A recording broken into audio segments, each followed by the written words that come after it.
Sí, efectivamente, la gente pobre, la gente de los pueblos y de las zonas rurales en todo el país, en todo el mundo, es la principal afectada. Hay una serie de instituciones que se han dedicado a estudiar y a proponer políticas y a hacer diagnósticos y a hacer propuestas de ver cómo es que se puede reducir la vulnerabilidad. La vulnerabilidad de los pueblos ante el cambio climático. Es así el caso específicamente del Instituto Nacional de Ecología y Cambio Climático, el INEC. El día de ayer estábamos viendo que hay que estuvo circulando, posiblemente, conocimos que estuvo circulando un preproyecto, no estoy seguro si es el nombre técnico correcto, pero una especie de preproyecto para un decreto que desaparecería al Instituto Nacional de Ecología y Cambio Climático y lo integraría a la Secretaría.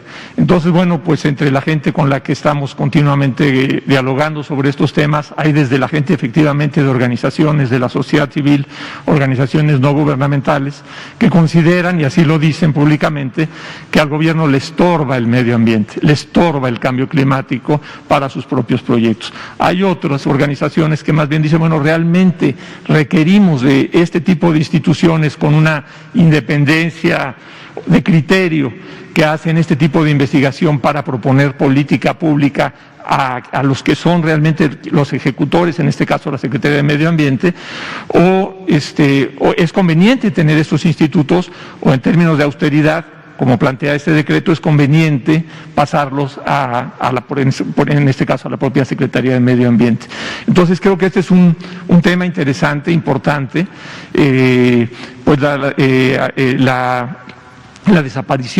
la posible desaparición de un instituto como este cuando hace este tipo de investigación.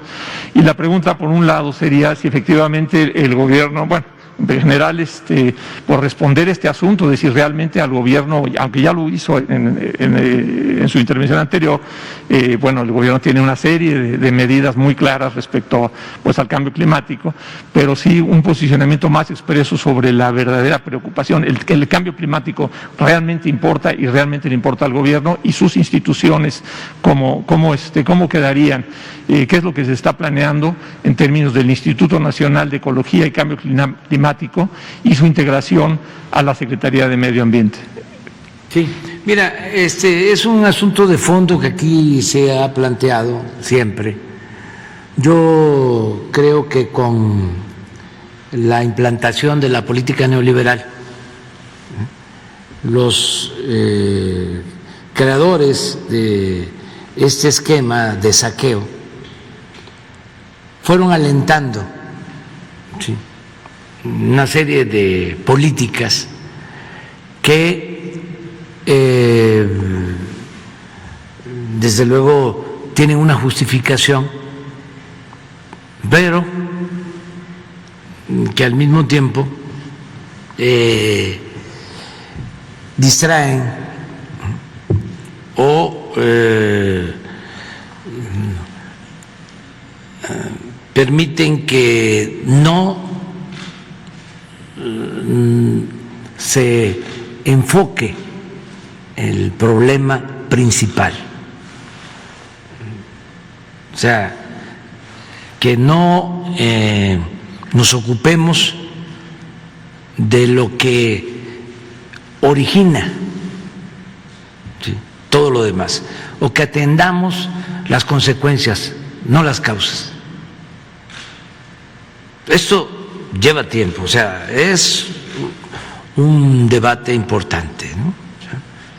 Entonces fueron creándose estos nuevos derechos, lo del medio ambiente, cambio climático es lo nuevo, ¿sí?, entre otras cosas, pero así muchas otras. Entonces, el saqueo, el robo, ¿sí?, la opresión, el que haya cada vez más desigualdad, eso, ¿sí?, no tuvo la misma importancia. Cuando nosotros estudiamos en la ciencia social,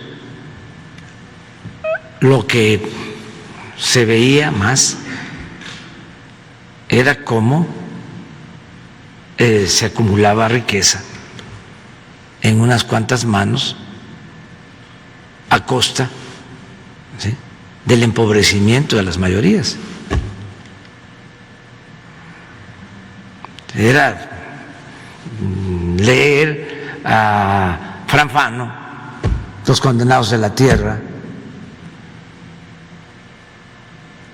era Galeano, Las Venas Abiertas, América Latina. Era otro enfoque completamente distinto en la ciencia social. De repente fueron apareciendo todos estos nuevos derechos. No los descalifico, ¿eh?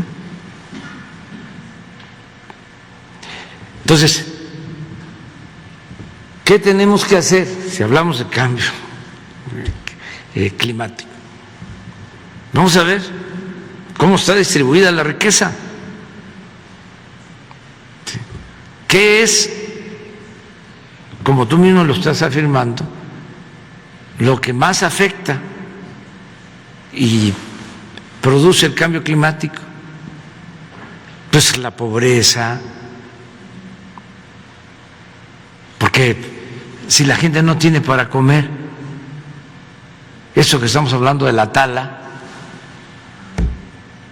pues lo tienen que hacer, porque no tienen opciones, no tienen alternativas. ¿Y por qué no tienen alternativas? Porque el presupuesto y los bienes públicos se acaparan. O sea, porque se permite el robo, la corrupción. ¿Por qué no se hablaba de corrupción en México y en el mundo? Si queremos imitar, ¿no?, lo que hacen en Europa o en otros países, ¿por qué no imitamos lo que hacen en Dinamarca o en Suecia o en los países nórdicos, en donde no hay corrupción? Y como no hay corrupción, no hay pobreza. Y como no hay pobreza, no hay inseguridad ni tienen violencia. Y hay conciencia ecológica y se protege el medio ambiente. Acaban de decidir que ya no van a extraer petróleo.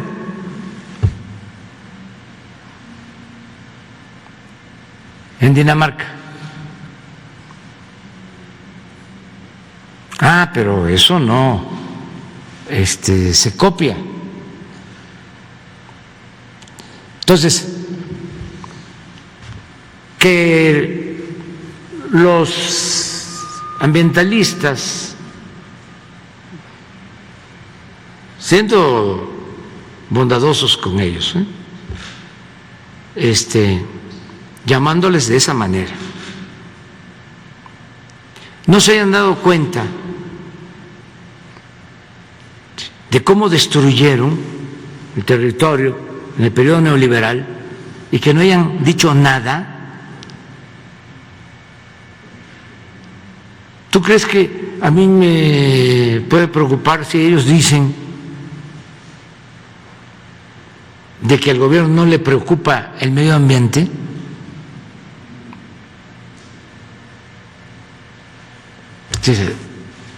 No tengo ningún problema de conciencia. A los que no les preocupa el medio ambiente es a ellos, que son unos farsantes, que utilizaron el tema, la causa, como modus operandi, porque pues se vive bien, hasta se puede recibir dinero del extranjero, de organizaciones no gubernamentales, y se tienen sueldos buenos, y se tienen oficinas. Es un poco lo de la ONU que hablaba yo. Sobran organismos de la ONU. Y hay una burocracia en la ONU dorada. Medio ambiente, derechos humanos, ¿sí? Protección a las mujeres, diversidad, de todo. Pero, y en esencia,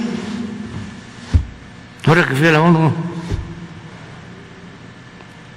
les dije, no han hecho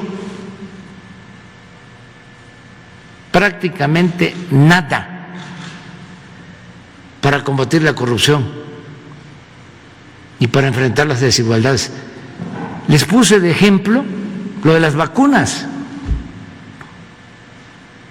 Nosotros presentamos una propuesta, una resolución en la ONU para que se distribuyeran vacunas a través de la ONU. Se creó un mecanismo, COVAX. Bueno, ¿cuántas vacunas ha distribuido la ONU? 5% de las vacunas aplicadas en el mundo. Es un mecanismo para vacunar a los pobres. 95% las farmacéuticas privadas. ¿Y ha dicho algo la ONU sobre esto?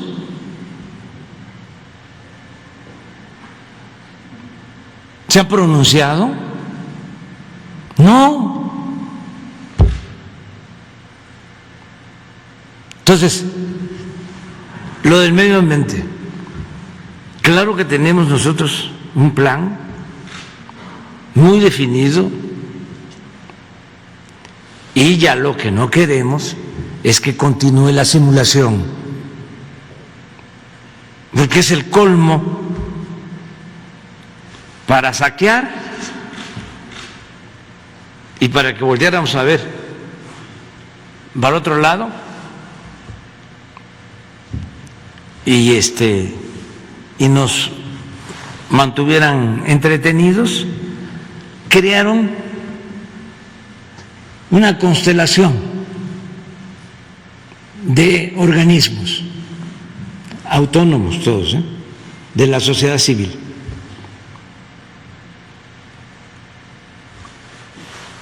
Con presupuesto público, dinero que ya no le llegaba a los pobres, sino que se quedaba en estos aparatos. En el mejor de los casos, para análisis de la realidad, no para transformar la realidad, para hacer estudios. Hay una diferencia entre lo que es la academia y el gobierno.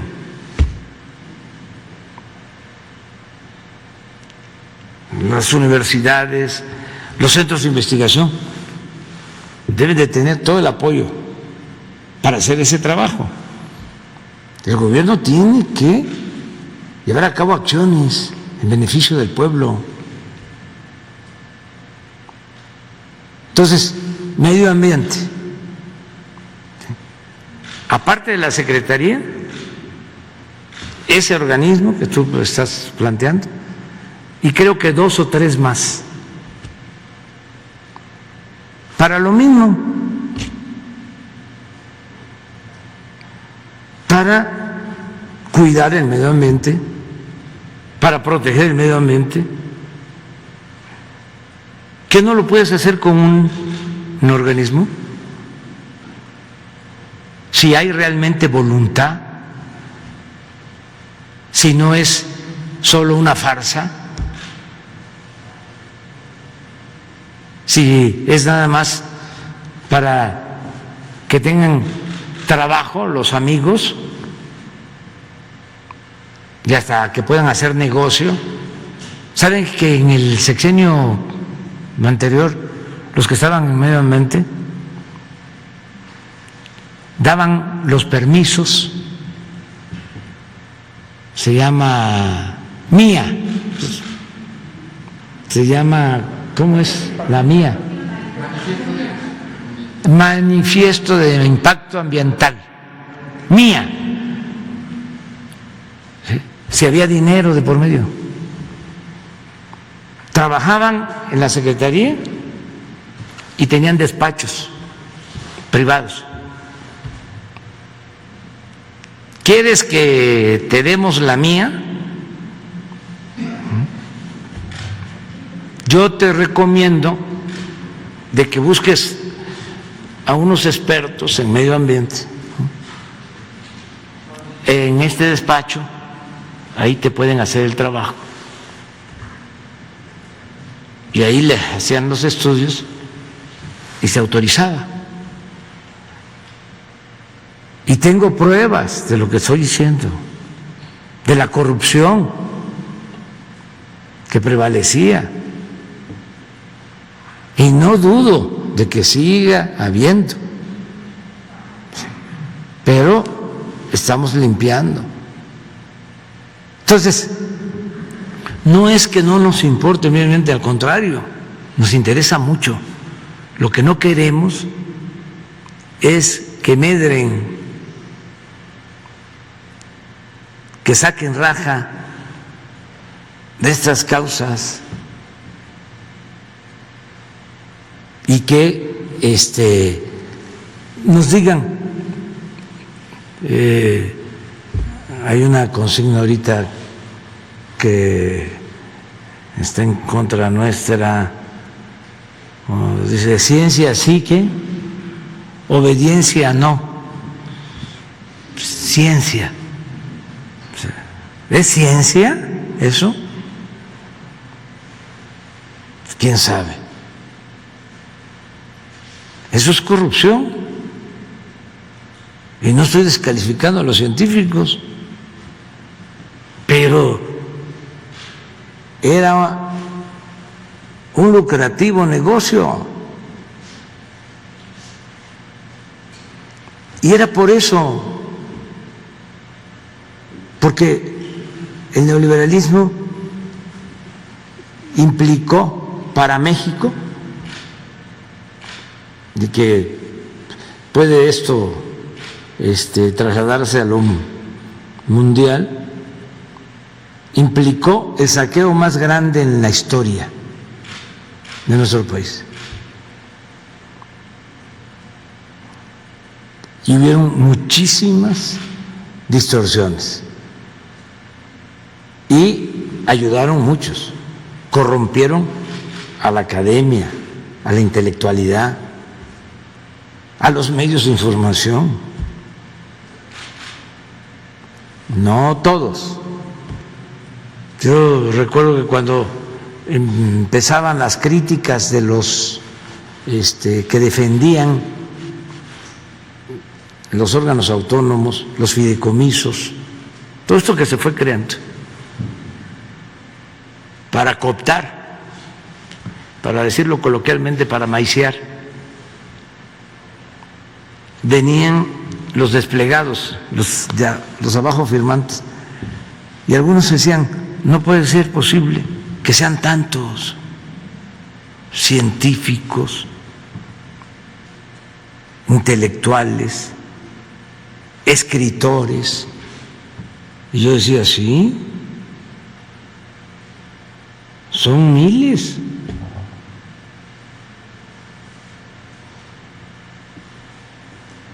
Porque fueron 36 años de predominio de la política neoliberal, neoporfirista. Entonces, sí, lo coparon todo, pero no por eso vamos a continuar nosotros con lo mismo. Tenemos que seguirle dando dinero al CONACYT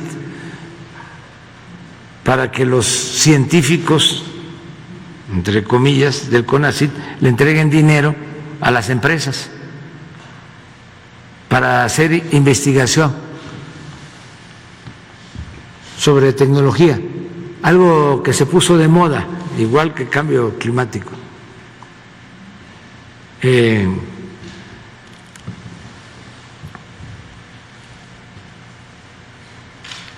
Es innovación tecnológica.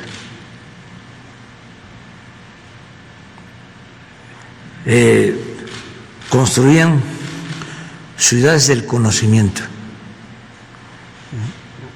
elefantes blancos, se robaban el dinero de la construcción, la mayor parte, todo en aras de la innovación tecnológica. La mayor parte del presupuesto del CONACYT se destinaba a las grandes empresas.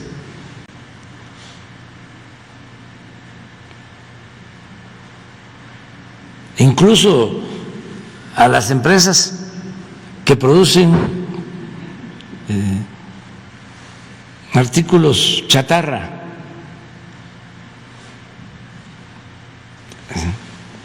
Entonces, eso no le vamos a estar comprando 10,000 revistas, anexos o a letras libres para que Krause y Aguilar Camín estén tranquilos. No les vamos a estar dando 10,000 millones de pesos de publicidad a medios de información para que no nos cuestionen sus articulistas. No les vamos a seguir dando contratos para que construyan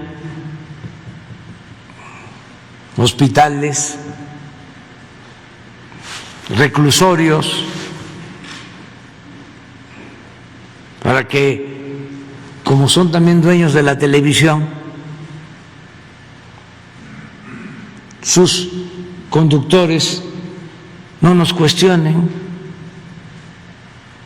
para que Ciro no esté cuestionándonos todos los días. Ciro Gómez Leiva y otros. No, o sea, preferimos las becas para los niños pobres, preferimos aumentar la pensión para los adultos mayores, preferimos reunir los recursos para darle trabajo sembrando a más de 400,000 campesinos, preferimos tener el dinero para vacunar a toda la gente. Entonces, cero corrupción. Y no le hace que me comparen con Pinochet y que digan que estamos dando golpes de Estado, lo de Hitler, ¿no? Nada, no hay ningún problema. Nosotros llegamos aquí a transformar y lo único que podemos decir es, bueno, son dos cosas. Primero, agradecer a los opositores que han actuado de manera pacífica. Eso es extraordinario. ¿Sí? Porque el conservadurismo en México, cuando se convierte en reacción, es muy violento. Y aquí no hemos tenido ese problema en la actualidad. Y la derecha en el mundo, hace unos días contaba yo lo que le hacen al presidente del Perú y lo que pasa en otros lugares. Es excepcional. Entonces, eso agradecerlo mucho, ese comportamiento, ¿sí? Yo diría responsable, ¿sí? Y así nos vamos, y es bueno. Dicen, ay, se está polarizando. No, hombre, o sea, es una monstruosa desigualdad económica y social. ¿Qué no es eso, polarización? Sobre la integración del Instituto Nacional de Ecología y Cambio Climático a la Semarnat. Que se integre. La pregunta es si ahí existe la percepción de que, bueno, existe en la fundamentación del Instituto Nacional de Ecología y Cambio Climático, está ahí porque se considera que se requiere una institución del Estado que tenga independencia de criterio para analizar los problemas ecológicos, porque la es Ecología y Cambio Climático, para que sean instrumentos de la política pública. Sí, entonces, se perdería entonces no estaríamos en riesgo de perder esta, digamos, autonomía de criterio de un instituto que se dedica a la investigación al integrarlo a la Secretaría de Medio Ambiente. Ese es uno de los temas que se han estado debatiendo en estos días y por eso se lo pregunto con todo respeto, señor presidente. No, se integra la función a la Secretaría, ¿sí? Y la autonomía existe en el Poder Legislativo, en el Poder Judicial, en las universidades, en la libertad de expresión, en que se puedan crear organizaciones financiadas por las empresas o por los particulares, pero nosotros administramos dinero de todos los mexicanos y tenemos que cuidarlo y tenemos que tener prioridades y utilizar el dinero en lo que más se necesita.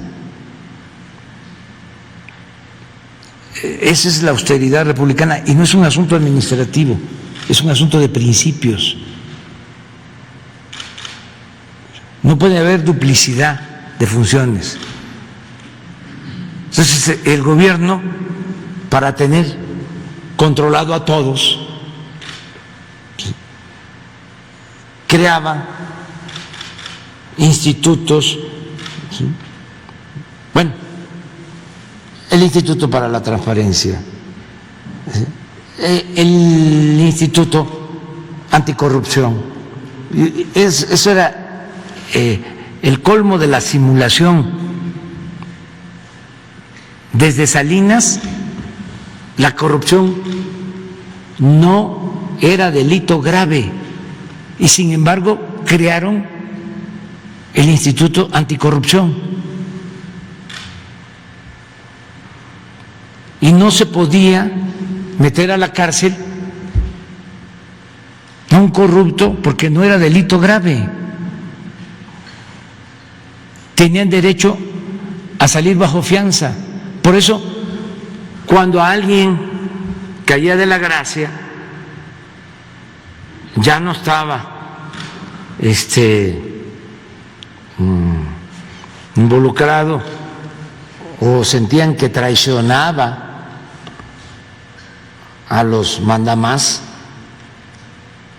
le tenían que aplicar delitos como lavado de dinero, que sí era delito grave, aunque se tratara de asuntos de corrupción. Entonces, toda esa simulación ya no. La función, si es básica, se mantiene. ¿Sí? Ayer o antier hablaba yo de que cuando ya estaban seguros de que iban a perder en el 2006, el secretario de Hacienda, Gil Díaz, propuso que se le diera autonomía al SAT para que entráramos al gobierno y no pudiésemos contar ni siquiera con los ingresos,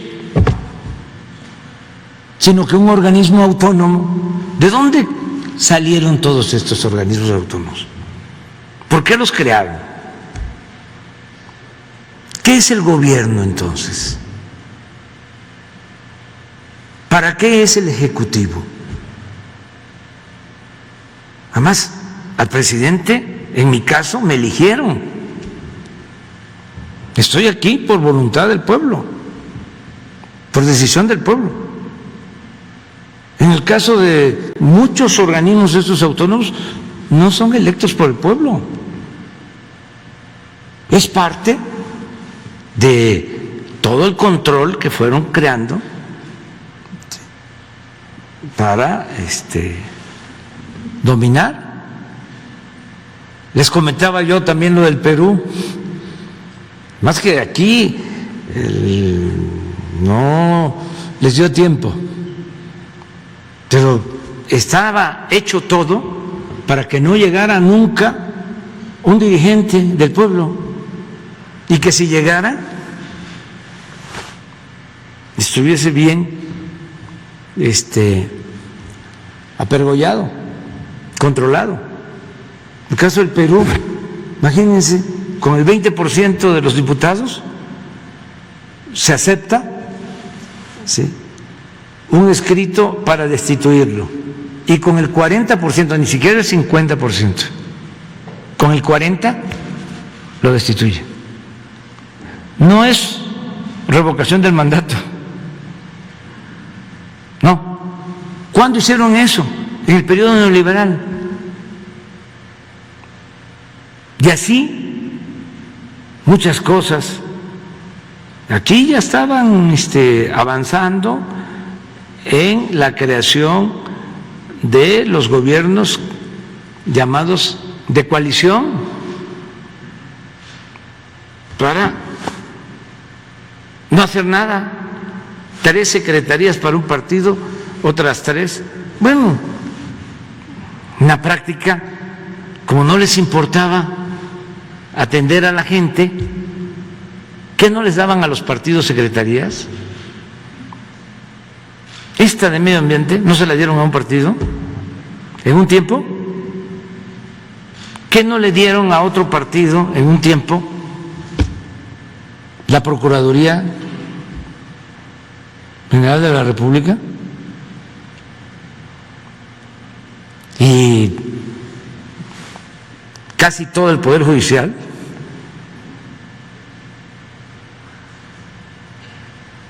Porque les interesaba atender el pueblo, resolver los grandes y graves problemas nacionales. No, el gobierno era un facilitador para el saqueo. Entonces se podían gastar todo el presupuesto en crear organismos para la simulación, mientras robaban a manos llenas. Es muy interesante el debate sobre los organismos autónomos y la sociedad civil. Habían organizaciones de la sociedad civil que recibían dinero de Hacienda, no pagaban impuestos, porque tenían fundaciones, o sea, presumían con sombrero ajeno, porque todo era deducible de impuestos. Pero es muy importante que traigas estos temas y que se vaya analizando. Y sí, estamos haciendo una revisión, o sea, lo que llamamos reforma administrativa, porque entre más ahorremos, ¿sí?, más dinero liberamos para el bienestar de la gente, para atender lo que consideramos fundamental, más importante. Muchas gracias.